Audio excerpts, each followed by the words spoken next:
शांति 6 सितंबर 2025। बाबा की महावाक्य। मीठे बच्चे, तुम्हें यही चिंता रहे कि हम कैसे सबको सुख धाम का रास्ता बताएं। सबको पता पड़े कि यही पुरुषोत्तम बनने का संगम युग है। प्रश्न: तुम बच्चे आपस में एक दो को कौन सी मुबारक देते हो? मनुष्य मुबारक कब देते हैं? उत्तर: मनुष्य मुबारक तब देते जब कोई जन्मता है, विजयी बनता है या शादी करता है या कोई बड़ा दिन होता है, परंतु वह कोई सच्ची मुबारक नहीं। तुम बच्चे एक दो को बाप का बनने की मुबारक देते हो। तुम कहते हो कि हम कितने खुश नसीब हैं जो सब दुखों से छूट सुख धाम में जाते हैं। तुम्हें दिल ही दिल में खुशी होती है। ओम शांति। बेहद का बाप बैठ बेहद के बच्चों को समझाते हैं। अब प्रश्न उठता है, बेहद का बाप कौन? यह तो जानते हो कि सबका बाप एक है, जिसको परम पिता कहा जाता है। लौकिक बाप को परम पिता नहीं कहा जाता। परम पिता तो एक ही है, उनको सब बच्चे भूल गए हैं। इसीलिए परम पिता परमात्मा जो दुख हरता सुख करता है, उसे तुम बच्चे जानते हो कि बाप हमारे दुख कैसे हर रहे हैं। फिर सुख शांति में चले जाएंगे। सब तो सुख में नहीं जाएंगे, कुछ सुख में कुछ शांति में चले जाएंगे। कोई सतयुग में पाठ बजाते, कोई त्रेता में, कोई द्वापर में। तुम सतयुग में रहते हो तो बाकी सब मुक्ति धाम में। उनको कहेंगे ईश्वर का घर। मुसलमान लोग जब नमाज पढ़ते हैं तो सब मिलकर खुदा ताला की बंदगी करते हैं। किस लिए? क्या बहिश्त के लिए या अल्लाह के पास जाने के लिए? अल्लाह के घर को बहिश्त नहीं कहेंगे।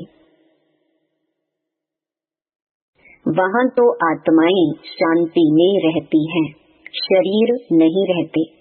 यह जानते होंगे अल्लाह के पास शरीर से नहीं, परंतु हम आत्माएं जाएंगी। अब सिर्फ अल्लाह को याद करने से तो कोई पवित्र नहीं बन जाएंगे। अल्लाह को तो जानते ही नहीं। अब यह मनुष्यों को कैसे राय दे कि बाप सुख शांति का वर्षा दे रहे हैं। विश्व में शांति कैसे होती है? विश्व में शांति कब थी? यह उन्हों को कैसे समझाएं? सर्विसेबल बच्चे जो हैं, नंबरवार पुरुषार्थ अनुसार उन्हों को यह चिंतन रहता है। तुम ब्रह्मा मुख वंशावली ब्राह्मणों को ही बाप ने अपना परिचय दिया है। सारी दुनिया के मनुष्य मात्र के पार्ट का भी परिचय दिया है। अब हम मनुष्य मात्र को बाप और रचना का परिचय कैसे दें? बाप सबको कहते हैं, अपने को आत्मा समझ मुझे याद करो तो खुदा के घर चले जाएंगे। गोल्डन एज अथवा बहिश्त में सब तो जाएंगे नहीं। वहाँ तो होता ही एक धर्म है, बाकी सब शांति धाम में है। इसमें कोई नाराज होने की बात ही नहीं। मनुष्य शांति मांगते हैं, वह मिलती ही है अल्लाह अथवा गॉड फादर के घर में। आत्माएं सब आती हैं शांति धाम से। वहाँ फिर तब जाएंगे जब नाटक पूरा होगा। बाप आते भी हैं पतित दुनिया से सबको ले जाने के लिए। अभी तुम बच्चों की बुद्धि में है हम शांति धाम में जाते हैं, फिर सुख धाम में आएंगे। यह है पुरुषोत्तम संगम युग। पुरुषोत्तम अर्थात उत्तम से उत्तम पुरुष। जब तक आत्मा पवित्र न बने तब तक उत्तम पुरुष बन नहीं सकते। अब बाप तुमको कहते हैं, मुझे याद करो और सृष्टि चक्र को जानो और साथ में दैवी गुण भी धारण करो। इस समय सभी मनुष्यों के कैरेक्टर बिगड़े हुए हैं। नई दुनिया में तो कैरेक्टर बहुत फर्स्ट क्लास होते हैं। भारतवासी ही ऊंच कैरेक्टर वाले बनते हैं। उन ऊंच कैरेक्टर वालों को कम कैरेक्टर वाले माथा टेकते हैं, उनके कैरेक्टर्स वर्णन करते हैं। यह तुम बच्चे ही समझते हो, अब औरों को समझाएं कैसे, कौन सी सहज युक्ति रचे। यह है आत्माओं का तीसरा नेत्र खोलना। बाबा की आत्मा में ज्ञान है। मनुष्य कहते हैं मेरे में ज्ञान है। यह देह अभिमान है, इसमें तो आत्म अभिमानी बनना है। सन्यासी लोगों के पास शास्त्रों का ज्ञान है, बाप का ज्ञान तो जब बाप आकर देवे। युक्ति से समझाना है। वो लोग कृष्ण को भगवान समझ लेते हैं, भगवान को जानते ही नहीं। ऋषि मुनि आदि कहते थे हम नहीं जानते हैं। समझते हैं मनुष्य भगवान हो नहीं सकता, निराकार भगवान ही रचता है। परंतु वह कैसे रचता है, उनका नाम रूप देश काल क्या है। कह देते नाम रूप से न्यारा है। इतनी भी समझ नहीं कि नाम रूप से न्यारी वस्तु हो कैसे सकती, इम्पॉसिबल है। अगर कहते हैं पत्थर ठिक्कर कच्छ मच्छ सब में है, तो वह नाम रूप हो जाता है। कब क्या कहते रहते हैं। बच्चों को दिन रात बहुत चिंतन चलना चाहिए कि मनुष्यों को हम कैसे समझाएं। यह मनुष्य से देवता बनने का पुरुषोत्तम संगम युग है। मनुष्य देवताओं को नमन करते हैं, मनुष्य मनुष्य को नमन नहीं करता। मनुष्यों को भगवान अथवा देवताओं को नमन करना होता है। मुसलमान लोग भी बंदगी करते हैं, अल्लाह को याद करते हैं। तुम जानते हो वो लोग अल्लाह के पास पहुँच तो नहीं सकेंगे। मुख्य बात है अल्लाह के पास कैसे पहुँचे, फिर अल्लाह कैसे नई सृष्टि रचते हैं। ये सब बातें कैसे समझाएं, इसके लिए बच्चों को विचार सागर मंथन करना पड़े। बाप को तो विचार सागर मंथन नहीं करना है। बाप विचार सागर मंथन करने की युक्ति बच्चों को सिखलाते हैं। इस समय सब आयरन एज में तमो प्रधान है। जरूर कोई समय गोल्डन एज भी होगी। गोल्डन एज को प्योर कहा जाता है, प्योरिटी और इम्प्योरिटी। सोने में खाद डाली जाती है ना। आत्मा भी पहले प्योर सतो प्रधान है, फिर उनमें खाद पड़ती है। जब तमो प्रधान बन जाती है तब बाप को आना है। बाप ही आकर सतो प्रधान सुख धाम बनाते हैं। सुख धाम में सिर्फ भारतवासी ही होते हैं, बाकी सब शांति धाम में जाते हैं। शांति धाम में सब प्योर रहते हैं। फिर यहाँ आकर आहिस्ते आहिस्ते इम्प्योर बनते जाते हैं। हर एक मनुष्य सतो रजो तमो जरूर बनते हैं। अब उन्हों को कैसे बताएं कि तुम सब अल्लाह के घर पहुँच सकते हो। देह के सब संबंध छोड़ अपने को आत्मा समझो। भगवानुवाच तो है ही, मेरे को याद करने से यह जो 5 भूत हैं वह निकल जाएंगे। तुम बच्चों को दिन रात यह चिंता रहनी चाहिए। बाप को भी चिंता हुई, तब तो ख्याल आया कि जाऊं, जाकर सबको सुखी बनाऊं। साथ में बच्चों को भी मददगार बनना है। अकेले बाप क्या करेंगे, तो यह विचार सागर मंथन करो। क्या ऐसा उपाय निकालें जो मनुष्य झट समझ जाए कि यह पुरुषोत्तम संगम युग है। इस समय ही मनुष्य पुरुषोत्तम बन सकते हैं। पहले ऊंच होते हैं, फिर नीचे गिरते हैं। पहले तो नहीं गिरेंगे ना, आने से ही तो तमो प्रधान नहीं होंगे। हर चीज पहले सतो प्रधान, फिर सतो रजो तमो होती है। बच्चे इतनी प्रदर्शनियां आदि करते हैं, फिर भी मनुष्य कुछ समझते नहीं है। और क्या उपाय करें? भिन्न भिन्न उपाय तो करने पड़ते हैं ना, उसके लिए टाइम भी मिला हुआ है। फट से तो कोई संपूर्ण नहीं बन सकते। चंद्रमा थोड़ा थोड़ा करके आखिर संपूर्ण बनता है। हम भी तमो प्रधान बने हैं, फिर सतो प्रधान बनने में टाइम लगता है। वह तो है जड़, फिर यह है चैतन्य, तो हम कैसे समझाएं? यह विचार सागर मंथन करना है। बड़े दिनों पर प्रेसिडेंट आदि भी मस्जिद में जाते हैं, बड़ों से मिलते हैं। सब मस्जिदों की फिर एक बड़ी मस्जिद होती है, वहाँ जाते हैं ईद मुबारक देने। अब मुबारक तो यह है जब हम सब दुखों से छूट सुखधाम में जाएं, तब कहा जाए मुबारक हो। हम खुशखबरी सुनाते हैं। कोई विन करते हैं तो भी मुबारक देते हैं, कोई शादी करते हैं तो भी मुबारक देते हैं। सदैव सुखी रहो। अब तुमको तो बाप ने समझाया है, हम एक दो को मुबारक कैसे दें। इस समय हम बेहद के बाप से मुक्ति, जीवन मुक्ति का वर्षा ले रहे हैं। तुमको तो मुबारक मिल सकती है। बाप समझाते हैं, तुमको मुबारक हो, तुम 21 जन्मों के लिए पदम पति बन रहे हो। अब सब मनुष्य कैसे बाप से वर्षा ले, सबको मुबारक दे। तुमको अभी पता पड़ा है, परंतु तुमको लोग मुबारक नहीं दे सकते। तुमको जानते ही नहीं। मुबारक देवें तो खुद भी जरूर मुबारक पाने के लायक बने। तुम तो गुप्त हो ना, एक दो को मुबारक दे सकते हो। मुबारक हो, हम बेहद के बाप के बने हैं। तुम कितने खुश नसीब हो। कोई लॉटरी मिलती है या बच्चा जन्मता है तो कहते हैं मुबारक हो। बच्चे पास होते हैं तो भी मुबारक देते हैं। तुमको दिल ही दिल में खुशी होती है। अपने को मुबारक देते हो। हमको बाप मिला है जिससे हम वर्षा ले रहे हैं। बाप समझाते हैं, तुम आत्माएं जो दुर्गति को पाई हुई हो, वह अब सदगति को पाती हो। मुबारक तो एक ही सबको मिलती है। पिछाड़ी में सबको मालूम पड़ेगा।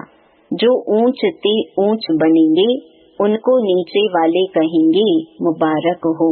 आप सूर्यवंशी कुल में महाराजा महारानी बनते हो। नीच कुल वाले मुबारक उनको देंगे जो विजय माला के दानी बनते हैं। जो पास होंगे उनको मुबारक मिलेगी, उनकी ही पूजा होती है। आत्मा को भी मुबारक हो जो ऊंच पद पाती है। फिर भक्ति मार्ग में उनकी ही पूजा होती है। मनुष्यों को पता नहीं है कि क्यों पूजा करते हैं। तो बच्चों को यही चिंता रहती है कि कैसे समझाएं। हम पवित्र बने हैं, दूसरों को कैसे पवित्र बनाएं। दुनिया तो बहुत बड़ी है ना। क्या किया जाए जो घर घर में पैगाम पहुँचे। पर्चे गिराने से सबको तो मिलते नहीं। यह तो एक एक को हाथ में पैगाम चाहिए, क्योंकि उनको बिल्कुल पता नहीं कि बाप के पास कैसे पहुँचे। कह देते हैं सब रास्ते परमात्मा से मिलने के हैं, परंतु बाप कहते हैं यह भक्ति दान पुण्य तो जन्म जन्मांतर करते आए हो, परंतु रास्ता मिला कहाँ। कह देते यह सब अनादि चलता आया है, परंतु कब से शुरू हुआ अनादि का अर्थ नहीं समझते। तुम्हारे में भी नंबरवार पुरुषार्थ अनुसार समझते हैं। ज्ञान की प्रारब्ध 21 जन्म, वह है सुख, फिर है दुख। तुम बच्चों को हिसाब समझाया जाता है, किसने बहुत भक्ति की है। यह सभी रेजगारी बातें एक दो को तो नहीं समझा सकते। क्या करें, कोई अखबार में डाले, टाइम तो लगेगा। सबको पैगाम इतनी जल्दी तो मिल न सके। सब पुरुषार्थ करने लग पड़े तो फिर स्वर्ग में आ जाएं। यह हो ही नहीं सकता। अब तुम पुरुषार्थ करते हो स्वर्ग के लिए। अब हमारे जो धर्म वाले हैं उनको कैसे निकाले, कैसे पता पड़े कौन कौन ट्रांसफर हुए हैं। हिंदू धर्म वाले असल में देवी देवता धर्म के हैं, यह भी कोई नहीं जानते। पक्के हिंदू होंगे तो अपने आदि सनातन देवी देवता धर्म को मानेंगे। इस समय तो सब पतित हैं, बुलाते हैं पतित पावन आओ।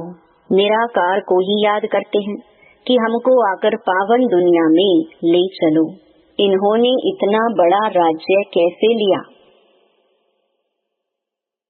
भारत में इस समय तो कोई राजा ही नहीं जिसको जीतकर राज्य लिया हो। वह कोई लड़ाई करके राजाई तो पाते नहीं।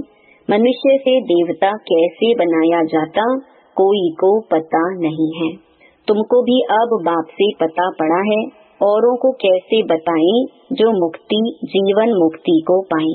पुरुषार्थ कराने वाला चाहिए ना, जो अपने को जानकर अल्लाह को याद करे।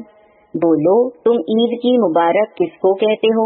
तुम अल्लाह के पास जा रही हो, पक्का निश्चय है, जिसके लिए तुमको इतनी खुशी रहती है। यह तो वर्षों से तुम करते आए हो। कभी खुदा के पास जाएंगे या नहीं, मूंझ पड़ेंगे। बरोबर हम जो पढ़ते करते हैं, क्या करने के लिए? ऊंच ते ऊंच एक अल्लाह ही है। बोलो, अल्लाह के बच्चे तुम भी आत्मा हो। आत्मा चाहती है हम अल्लाह के पास जाएं। आत्मा जो पहले पवित्र थी, अभी पतित बनी है। अभी इनको बहिष्ठ तो नहीं कहेंगे, सब आत्माएं पतित हैं। पावन कैसे बने जो अल्लाह के घर जाएं। वहाँ विकारी आत्मा होती नहीं, वाइसलेस होनी चाहिए। आत्मा कोई फट से तो सतो प्रधान नहीं बनती। ये सब विचार सागर मंथन किया जाता है। बाबा का विचार सागर मंथन चलता है, तब तो समझाते हैं ना। युक्तियाँ निकालनी चाहिए, किसको कैसे समझाएं। अच्छा, मीठे मीठे सिकिलधे बच्चों प्रति माता पिता बाप दादा का याद प्यार और गुड मॉर्निंग। रूहानी बाप की रूहानी बच्चों को नमस्ते। धारणा के लिए मुख्य सार। पहला, जैसे बाप को ख्याल आया कि मैं जाकर बच्चों को दुखों से छुड़ाऊं, सुखी बनाऊं, ऐसे बाप का मददगार बनना है। घर घर में पैगाम पहुंचाने की युक्तियां रचनी है। दूसरा, सर्व की मुबारकें प्राप्त करने के लिए विजय माला का दाना बनने का पुरुषार्थ करना है, पूज्य बनना है। वरदान, करणहार और करावन हार की स्मृति से लाइट के ताजधारी भव। मैं निमित्त कर्म योगी करणहार हूँ। करावनहार बाप है। अगर यह स्मृति स्वतः रहती है तो सदा लाइट के ताजधारी व बेफिक्र बादशाह बन जाते। बस बाप और मैं, तीसरा न कोई। यह अनुभूति सहज बेफिक्र बादशाह बना देती है। जो ऐसे बादशाह बनते हैं वही माया जीत, कर्मेंद्रिय जीत और प्रकृति जीत बन जाते हैं।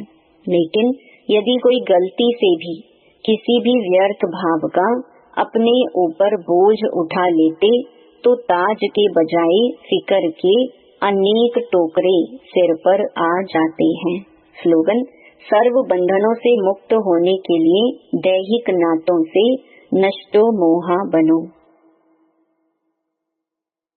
अव्यक्त इशारे, अब लगन की अग्नि को प्रज्वलित कर योग को ज्वाला रूप बनाओ। योग में जब और सब संकल्प शांत हो जाते हैं, एक ही संकल्प रहता, बाप और मैं। इसी को ही पावरफुल योग कहते हैं। बाप के मिलन की अनुभूति के सिवाय और सब संकल्प समा जाएं, तब कहेंगे ज्वाला रूप की याद, जिससे परिवर्तन होता है। ओम शांति।